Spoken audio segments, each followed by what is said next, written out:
तर नमस्कार मित्रांनो, स्वागत आहे पुन्हा एका नवीन व्हिडिओमध्ये। तर आजच्या व्हिडिओमध्ये आपण बघणार आहे मार्केटमध्ये ट्रेंड रिव्हर्स कधी करते ते आपल्याला ओळखायचं आहे आणि त्यासाठी आपल्याला बघायला लागेल ते म्हणजे ओव्हरबॉट झोन आणि ओव्हरसोल्ड। ओव्हरबॉट झोन आणि ओव्हरसोल्ड म्हणजे काय थोडक्यात सांगतोय मी।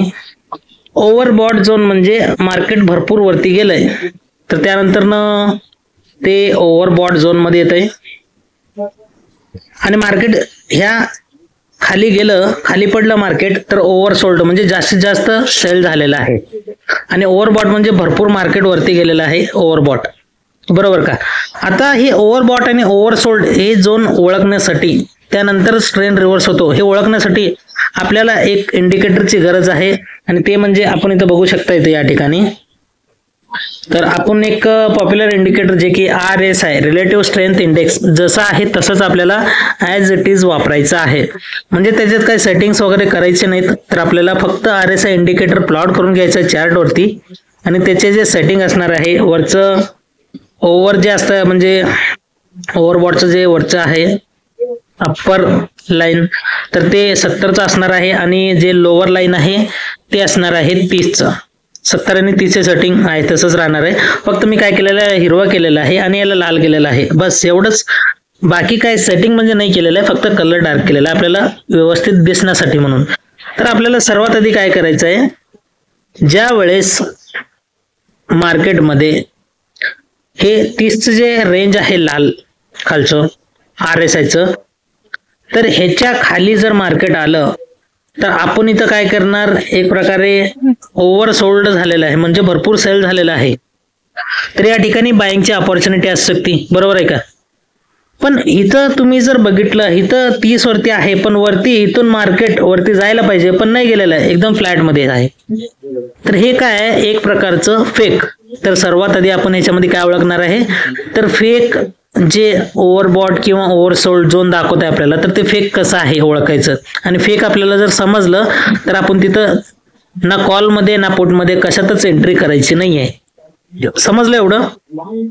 म्हणजे सर्वात आधी पहिलं पॉइंट जे आपलं ते म्हणजे फेक फेक ओव्हरबॉट किंवा ओव्हरसोल्ड ओळखायचं। आता 30च्या खाली तर इथं आलंय पण वरती मार्केट इथून चार्ट मध्ये तर इथं RSIचं ग्राफ वरती गेलेलं दाखवलंय पण इथं चार्ट मध्ये एकदम फ्लॅट उलट अजून थोडंसं खालीच आहे अशा प्रकारचं, तरी फेक आहे। काही ठिकाणी असं ओव्हरसोल्ड पण असू शकतं। आता बघा इथं पण काय आहे, या ठिकाणी ओव्हरबॉट झोन। आता इथून मार्केट काय व्हायला पाहिजे, या ठिकाणी 70च्या वरती गेलंय तर तिथून नंतर खाली जर पडणार, 70च्या वरती गेलं म्हणल्यावर खाली पडणार। RSIचं ग्राफ खाली पडलेला आहे पण कॅन्डल खाली पडले का नाही, तर कॅन्डल वरती गेलाय तर इथं पण काय झालं फेक। तर फेक असं ओळखायचं, समजलं तुम्हाला की मार्केट कुठं चाललंय नेमकं। तरी फेक पासून असं वाचायचंय तुम्हाला, मग ह्याच्यामध्ये तुम्हाला काय करायचंय हे ओळखण्यासाठी तुम्हाला सर्वात आधी एक इम्पॉर्टंट जे लेवल असतात सपोर्ट म्हणा किंवा रेजिस्टन्स। आता इम्पॉर्टंट म्हणलं तर काय, थोडक्यात मी झूम करून थोडं जवळ घेतो आणि हे सांगतो तुम्हाला मी चार्टचं टाइम फ्रेम हे 5 मिनिटाचं मी ठेवलेलं आहे आणि निफ्टी 50चा मी इथं इंडेक्स चार्ट घेतलेला आहे। तुम्हाला वाटल्यास तर तुम्ही दुसरं चार्ट लावून बघू शकताय, 5 मिनिटा ठिकाणी दुसरं पण टाइम फ्रेम लावून बघू शकताय, कारण की हा व्हिडिओ फक्त मी एज्युकेशनल पर्पजच्या हेतूने बनवतोय। बाकी या व्हिडिओ नंतर स्वतःचा अभ्यास मात्र नक्कीच करावा आणि ट्रेडिंग तुमच्या स्वतःच्या जबाबदारीनेच करावा। तर या ठिकाणी 5 मिनिटाच्या टाइम फ्रेमवरती आपण बघत आहे। तर तुम्हाला ओव्हरबॉट आणि ओव्हरसोल्ड हे ओळखण्यासाठी, ते फेक नाही आहे हे ओळखण्यासाठी तुम्हाला काय करायचं आहे, जे इम्पॉर्टंट लेवल असतात तर तिथं तुम्हाला काय करायचं आहे, लाईन ड्रॉ करून घ्यायचं। आता इथं बघा, आता हे कशाला केलो हे पण तुम्हाला सांगतो थोड्याच वेळात। आता हे कशामुळे केलं मी इथं, आता हे सपोर्ट आहे का रेजिस्टन्स आपण बघूया, तो विषय वेगळा आहे। आता इथं मार्केट जास्त वेळा सस्टेन केलंय त्यानंतर इथं पुन्हा आलंय आणि हे दुसऱ्या दिवसाचं मार्केट इथपर्यंत चाललंय, त्यानंतर इथंच पुन्हा एक लेवल घेतलेलं आहे, त्यानंतर खाली पुन्हा आलेला आहे। म्हणजे हे ओव्हरऑल जर बघितलं आपण ही एक रेंज आहे इथं, म्हणून मी तिथं लाईन ड्रॉ केलेला आहे, समजलं तुम्हाला, त्याच्यामुळे लाईन ड्रॉ केलेला आहे। आता ह्याच्या खाली सेम असंच दुसरा लाईन कुठं बनू शकतंय, तर इथं बघा आता आता इथे एक लाईन ड्रॉ केलं. का बरं इथं लाईन ड्रॉ केलं हे तुम्हाला सांगतो मी थोडक्यात.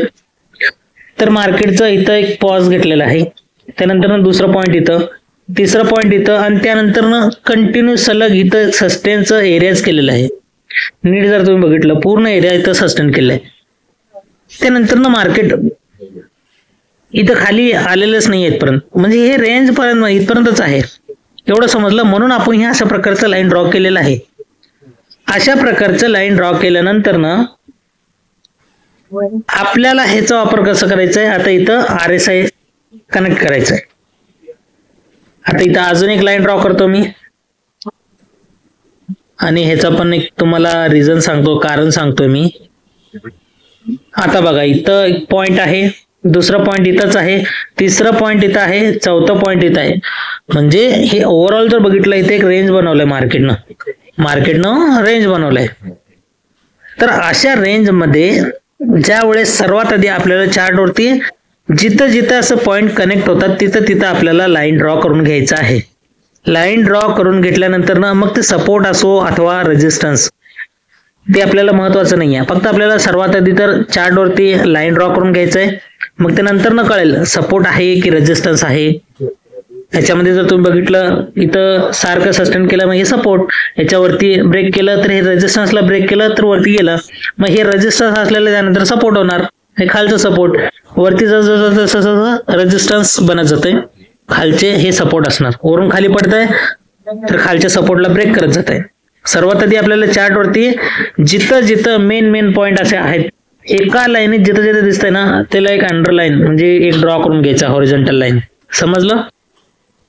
मग त्याच्यानंतर ज्या वेळेस एखाद्या लाईन वरती असं जर मार्केट आलं इथं, आता इथून वरून काय झालेलं आहे मार्केट खाली पडलेलं आहे, मग इथं आलंय, मग आता हे आपल्याला वरून खाली पडलंय म्हणलं तर मार्केट वरून खाली पडलंय आणि ही एक लाईन ड्रॉ केलीच आपण, ह्याला जर ब्रेक करून खाली आलं तर हे रेजिस्टन्स आहे, रेजिस्टन्सला ब्रेक करून हे दुसऱ्या लाईन पर्यंत आलेलं आहे.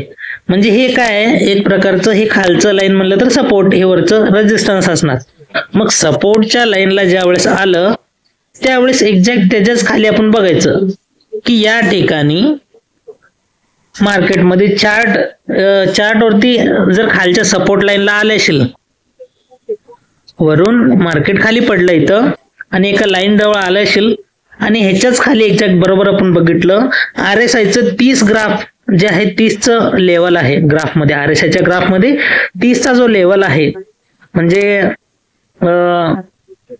जो लोअर म्हणतो आपण लोअर लाईन, तर तिथपर्यंत आलेलं आहे. मग ह्याच्यानंतर वरती जाताना आपण पहिल्यांदाच आपण काय बघितलंय 30च्या खाली आलं तर इथून मार्केट वरती जाऊ शकतंय, 70च्या वर गेला तर तिथून मार्केट खाली पडू शकतंय, हे आपण बघितलेलं आहे. पण हे आता बघायची वेळ कशी आलेली आहे, आता बघायचं आपल्याला की मार्केट वरून खाली पडलं एखाद्या सपोर्ट लेवलला येऊन सस्टेन करू लागलंय, मग त्याच ठिकाणी खाली RSIच्या ग्राफवर पण जर 30ला क्रॉस केलेलं आहे, 30च्या RSIला क्रॉस करून खाली येऊन वरती जात आहे, तर त्या ठिकाणी आपलं इथं एंट्री असू शकते कॉल साईडला ह्या लेवलला, याच्या वरती इथं. तर इथून वरती गेलंय कुठून आहे आपण ते पण बघायचं आहे.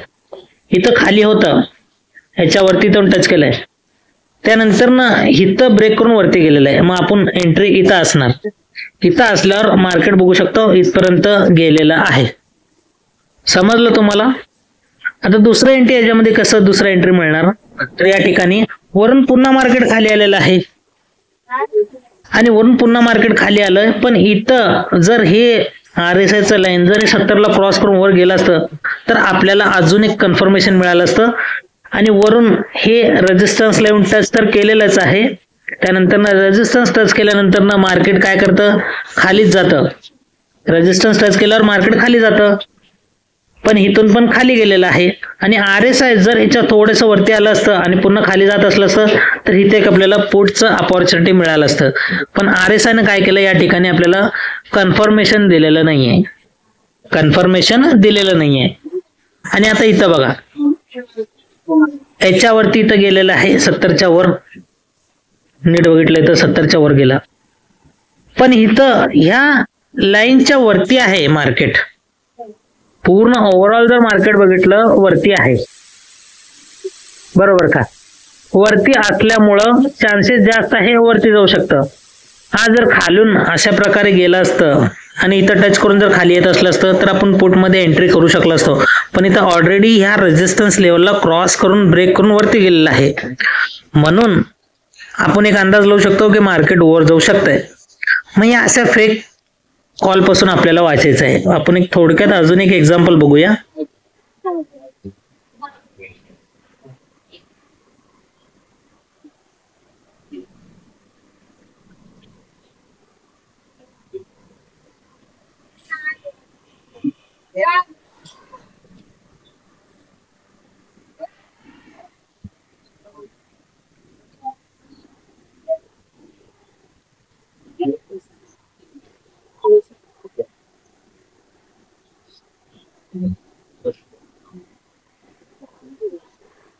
आता जर इथं आपण लाईन ड्रॉ केलं असतं, आता हे मी निळ्या लाईनलाच काय करतो, थोडस वर घेतो, ठीक आहे, आणि याच्यावरती एक लाईन आपण काय करूया, वरच्या लाईनला इथं लावून घेऊया. तर आता हे झालं.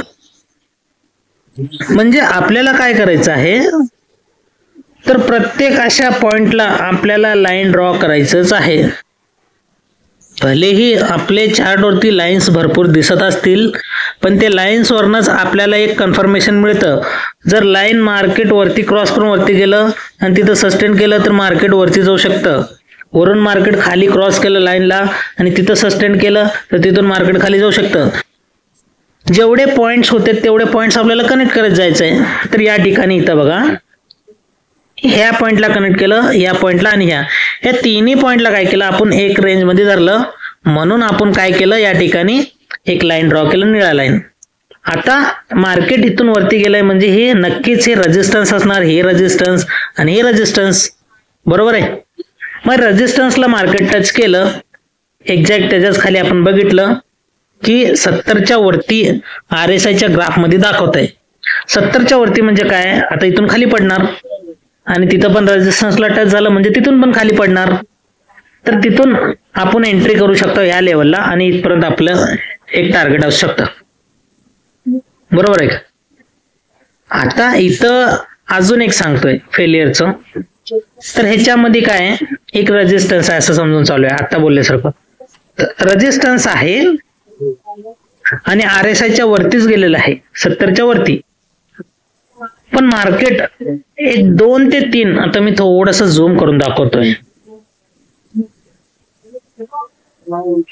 आता बघूया आपण इथं, हे रेजिस्टन्स लेवलला गेलेलं आहे, RSI पण वरती. मग तुम्हाला काय वाटणार, रेजिस्टन्सला पण टच केलंय, तिथून मार्केट फिरून खाली येणार, कारण की RSI पण आता खाली जाणार. पण इथं काय झालंय, एका रेंज मध्ये गेलेलं, पण रेंज मध्ये जाण्याच्या आत आपण जर ऑप्शन बाईंग करत असेल, फास्ट इंट्राडे करत असेल, तर त्यामध्ये बघू शकता तुम्ही, रेजिस्टन्सच्या लेवल पासून आपण या RSI ला जर गृहीत धरून, RSI ला आपण कॅप्चर करून इथून जर एंट्री केलं पुट मध्ये, तर इथपर्यंत आलेलं आहे.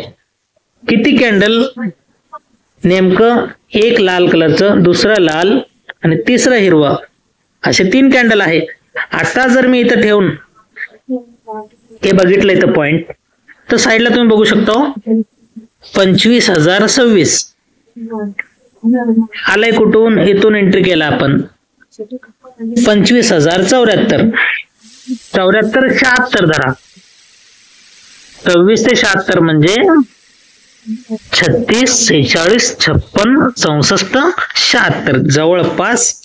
तुम्ही जर बघितलं इथं या ठिकाणी, फक्त इथं एंट्री केलं, ह्या RSIचा पण ग्राफ बघितला आपण, इथं एंट्री केलं, वरचं रेजिस्टन्सला बघितलं, टचच्या जवळ आहे, बरोबर, आणि इथं RSI ला पण इथं वरती क्रॉस करून खाली जात आहे. इथं एंट्री केलं, इथपर्यंतच 50 पॉईंट आहे. मी म्हणत नाही तुम्हाला दरवेळेस 50 पॉईंट मिळणं शक्य आहे म्हणून.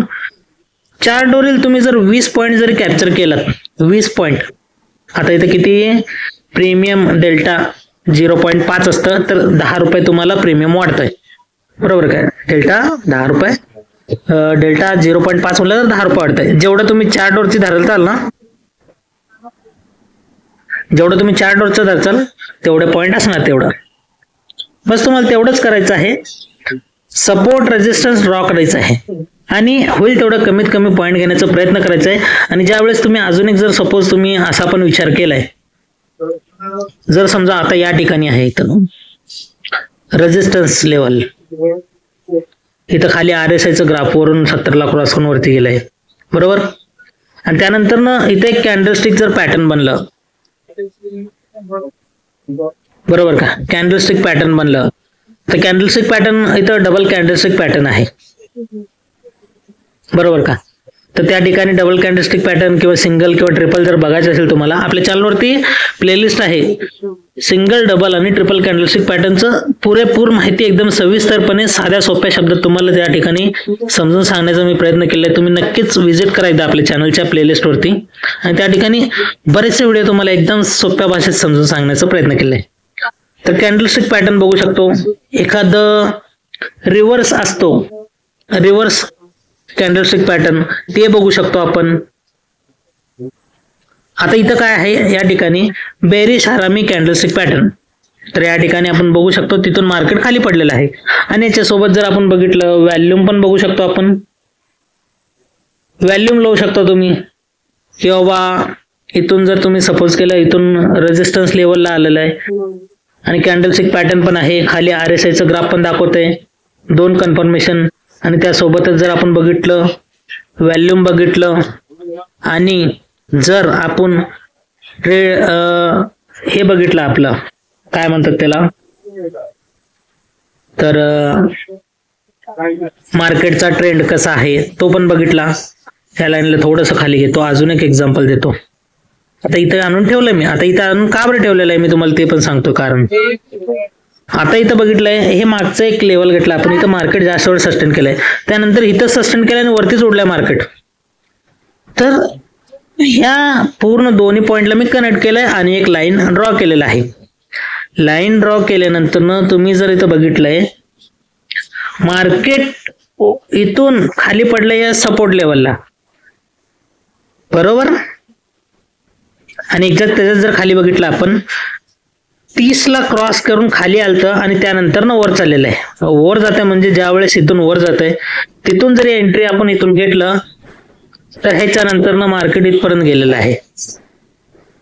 असे तुम्हाला कॅल्क्युलेशन करून आणि ट्रेंड कसा आहे, मार्केट अप साईडला असेल तर तुम्ही कॉल साईडचा ट्रेड प्लॅन करू शकताय, मार्केट डाऊन ट्रेंडला असेल तर पुट साईडचा ट्रेड प्लॅन करून तुम्ही या सगळ्या गोष्टीचा ऑब्झर्वेशन करून सपोर्ट, रेजिस्टन्स, RSIचा ग्राफ बघू शकता, व्हॅल्यूम बघू शकता आणि ट्रेंड बघू शकता. असं 2-4 गोष्टी बघून तुम्ही या ट्रेडचा सेटअपचा प्लॅन करू शकता.